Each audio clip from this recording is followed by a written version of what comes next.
2025లో భారత వినియోగదారులు డిజిటల్ మోసాల్లో నష్టపోయిన సగటు డబ్బు $2,265 అని ట్రాన్స్ యూనియన్ నివేదిక వెల్లడించింది. ఇక ప్రపంచ సగటు $1,671తో పోలిస్తే 36% అధికమని తెలిపింది. అలాగే గత ఏడాది భారత్లో డిజిటల్ మోసం రేటు 7.1%గా నమోదైందని, ప్రపంచ సగటు 3.8%తో పోలిస్తే దాదాపు రెండింతలని వెల్లడించింది. అయితే 2024లో నమోదైన 13.1%తో పోలిస్తే గతేడాది దేశంలో డిజిటల్ మోసాల రేటు దాదాపు సగానికి తగ్గింది.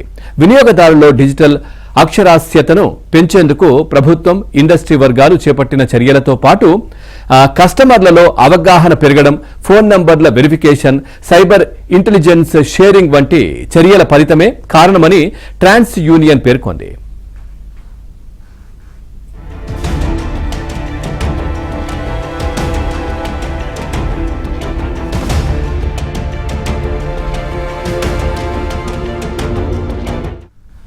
దేశంలో ఇప్పటికీ చాలా మంది వినియోగదారులు డిజిటల్ మోసాల బారిన పడుతున్నారని రిపోర్టు తెలిపింది.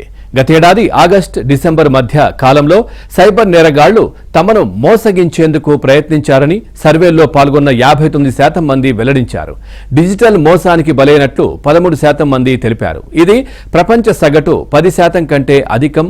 భారత్లో ఫిషింగ్ మోసాల బాధితులే అత్యధికం. ఇక భారత్లో అధికంగా లాగిన్ దశలోనే డిజిటల్ మోసాల ముప్పును ఎదుర్కొంటున్నారని నివేదిక తెలిపింది. 2024తో పోలిస్తే దేశంలో ఆన్లైన్ ద్వారా మోసగించే ప్రయత్నాలు కాస్త తగ్గినప్పటికీ డిజిటల్ సేవల వినియోగం శరవేగంగా పెరుగుతున్న తరుణంలో గుర్తింపు ఆధారిత స్కామ్స్, నకిలీల సృష్టితో ఇప్పటికీ గణనీయ ముప్పు పొంచి ఉందని ట్రాన్స్ యూనియన్ హెచ్చరించింది.